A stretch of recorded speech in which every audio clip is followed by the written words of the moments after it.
मंत्री निर्मला सीतारमण मोदी कार्यकाल 3.0 का पहला बजट लोकसभा में पेश किया गया, जहां उन्होंने देश के युवा पर खास नजर डाला है। युवाओं के लिए कई सौगात लेकर आई सरकार ने कई ऐसे ऐलान किए हैं जिससे युवाओं को आने वाले समय में मदद मिलेगी। मोदी सरकार के इस बजट से साफ है कि दुनिया की पांचवी बड़ी इकोनॉमी अब आगे बढ़ने को तैयार है, जिनमें युवा की अहम भूमिका होने वाली है।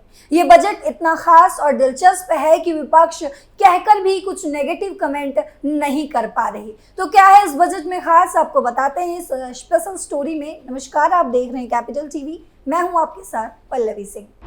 रोजगार के नए अवसर, युवाओं को मिली बड़ी सौगात, युवा गरीब महिला पर स्पेशल फोकस। वित्त मंत्री निर्मला सीतारमण ने लोकसभा में लगातार अपना 7वां बजट पेश किया। उन्होंने कहा कि भारत की जनता ने प्रधानमंत्री मोदी के नेतृत्व वाली सरकार में अपना विश्वास जताया है। उन्हें ऐतिहासिक तीसरे कार्यकाल के लिए दोबारा चुना गया।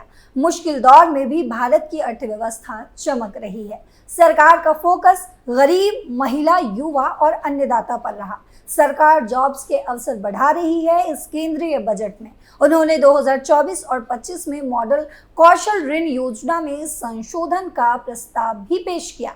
इस संशोधन के तहत हर साल 25,000 छात्रों की मदद की जाएगी। इस योजना के अंतर्गत घरेलू संस्थानों में उच्च शिक्षा के लिए 10 लाख रुपए तक के ऋण के लिए ई वाउचर की भी व्यवस्था की गई है। यह ई वाउचर हर साल 1 लाख छात्रों को प्रदान किए जाएंगे, जिससे उन्हें ऋण राशि के 3% की वार्षिक ब्याज छूट मिलेगी। इस कदम से छात्रों को उच्च शिक्षा प्राप्त करने के में वित्तीय सहायता मिलने की भी उम्मीद है। 1 करोड़ युवाओं को ट्रेनिंग। वित्त मंत्री ने कहा कि भारत की टॉप कंपनियां 5 साल में 1 करोड़ युवाओं को कौशल ट्रेनिंग प्रोवाइड कराएंगी। इसमें 5,000 रुपए प्रति माह इंटर्नशिप भत्ता और 6,000 रुपए की एक मुश्त सहायता भी दी जाएगी। इसके साथ 12 महीने की प्रधानमंत्री इंटर्नशिप की भी शुरुआत की जाएगी। मुद्रा लोन की रकम 10 लाख से बढ़ाकर 20 लाख रुपए कर दी गई है, जिससे युवाओं को खास बेनिफिट मिलेगा।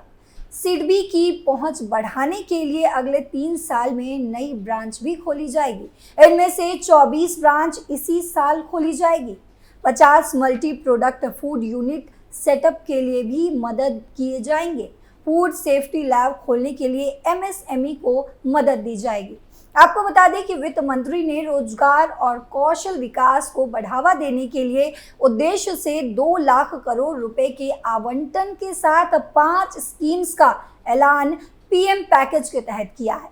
जी हाँ, उन्होंने कहा कि इस साल शिक्षा, रोजगार और कौशल विकास के लिए 1.48 लाख करोड़ रुपए का प्रावधान किया गया है। वित्त मंत्री ने प्रधानमंत्री के पैकेज के हिस्से के रूप में योजनाओं के माध्यम से रोजगार से जुड़े कौशल की घोषणा भी की। उन्होंने कहा कि ये योजनाएं ईपीएफओ में नॉमिनेशन पर आधारित होगी, जो पहली बार काम करने वाले कर्मचारियों को पहचानने पर ध्यान केंद्रित करेगी।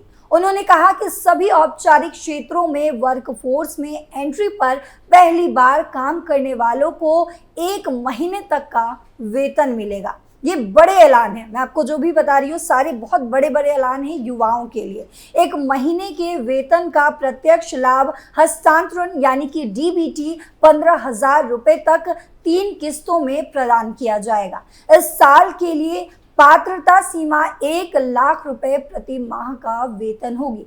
इससे 2.1 लाख युवाओं को लाभ मिलने की उम्मीद है। रोजगार पाने के पहले 4 साल में उन्हें ईपीएफओ योगदान के तहत नियोक्ता और कर्मचारी दोनों को डायरेक्ट प्रोत्साहन प्रोवाइड कराया जाएगा। नियोक्ताओं को समर्थन देने के लिए सरकार ने बजट में कहा है कि अतिरिक्त कर्मचारियों को 2 साल तक उन्हें प्रति माह योगदान 3,000 तक की प्रतिपूर्ति की जाएगी। वित्त मंत्री निर्मला सीतारमण ने केंद्रीय बजट 2024 और 25 को लेकर संसद में कई बड़े ऐलान किए हैं। इसी में से एक ऐलान एंजल टैक्स को लेकर हुआ है। वित्त मंत्री ने कहा कि एंजल टैक्स को अब पूरी तरह से खत्म कर दिया गया है। तो चलिए जानते हैं कि आखिर ये एंजल टैक्स क्या था और इसे हटाने की मांग पहले से ही क्यों हो रही थी। इसके साथ ही जानेंगे कि इसे खत्म करने से आम आदमी पर इसका क्या कुछ असर पड़ेगा। क्या है एंजल टैक्स? एंजल टैक्स को देश में साल 2012 में लागू किया गया था। ये टैक्स उन अनलिस्टेड बिजनेस पर लागू होता था जो एंजल निवेशकों से फंडिंग हासिल करते थे। इसे आसान भाषा में इस तरह से समझ सकते हैं कि जब कोई स्टार्टअप किसी एंजल निवेशक से फंड लेता था तो वह इस पर भी टैक्स चुकाता था। ये सारी प्रक्रिया आयकर अधिनियम 1961 की धारा 56 के खंड 2 के तहत होती थी। सरकार ये टैक्स क्यों लाई थी? दरअसल सरकार का मानना था कि इसके जरिए वह मनी लॉन्ड्रिंग पर रोक लगा सकती है। इसके अलावा इस टैक्स की मदद से सरकार सभी तरह के बिजनेस को टैक्स के दायरे में लाने की कोशिश कर रही थी। हालांकि सरकार के इस कदम से देश के तमाम स्टार्टअप को नुकसान झेलना पड़ रहा था। यही वजह थी कि इस टैक्स को खत्म करने की मांग उठ रही थी। इस टैक्स को लेकर असली दिक्कत तब होती थी जब किसी स्टार्टअप को मिलने वाला इन्वेस्टमेंट उसकी फेयर मार्केट वैल्यू यानी कि FMV से अधिक हो जाता था। ऐसी हालत में स्टार्टअप को 30.9% तक टैक्स चुकाना पड़ता था। खैर, अब मोदी सरकार ने इस टैक्स को खत्म कर दिया है और इससे देश के स्टार्टअप को फायदा जरूर होगा। आपको बता दें कि बीते कुछ वर्षों में देश में स्टार्टअप की संख्या में तेजी से बढ़ोतरी हुई है। इसके साथ ही कई स्टार्टअप ऐसे भी हैं जो यूनिकॉर्न बने हैं। मोदी सरकार का लक्ष्य देश में स्टार्टअप को बढ़ावा देना है, इसीलिए वे हर संभव प्रयास कर रही है कि स्टार्टअप को हर तरह की मदद की जाए। बजट की 7 बड़ी बातें। इस बार के बजट में कुछ चीजों का खास ख्याल रखा गया है, जिनमें युवा, महिला, गरीब और किसान हैं। युवाओं के रोजगार पर कई अहम फैसले भी लिए गए हैं। किसानों को कई बड़ी सौगात मिली और अब आपको बताते हैं कि इस बार की बजट में 7 अहम फैसले क्या क्या रहे। पहली बार नौकरी वालों के लिए 1 लाख रुपए से कम सैलरी होने पर EPFO में पहली बार रजिस्टर करने वाले लोगों को 15,000 रुपए की मदद 3 किश्तों में मिलेगी।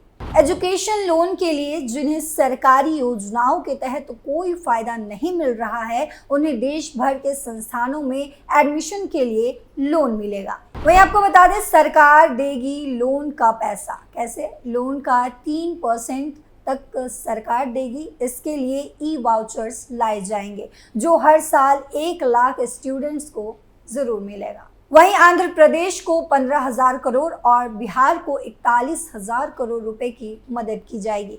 बिहार, झारखंड, पश्चिम बंगाल, ओडिशा और आंध्र प्रदेश के लिए इंफ्रास्ट्रक्चर डेवलपमेंट के लिए विशेष स्कीम लाई जाएगी। किसानों के लिए 6 करोड़ किसानों की जानकारी लैंड रजिस्ट्री पर लाई जाएगी।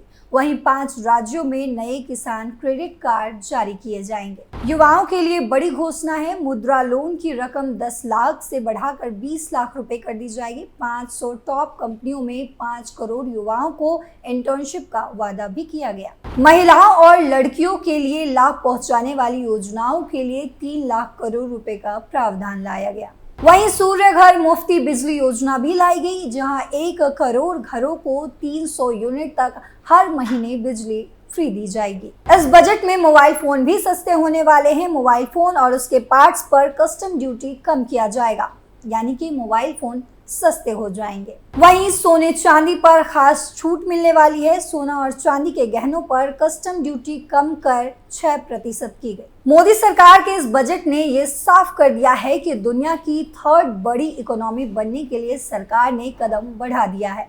सरकार ने जिस तरह युवाओं के लिए ऐलान किया है, उससे ये साफ है कि देश की इकोनॉमी अब यूथ के कंधों पर है और इन कदमों का पॉजिटिव असर आने वाले समय में देखने को मिलेगा। तो फिलहाल मेरे साथ इस स्पेशल स्टोरी में इतना ही। देश और दुनिया की तमाम खबरों के लिए देखते रहें कैपिटल टीवी। नमस्कार।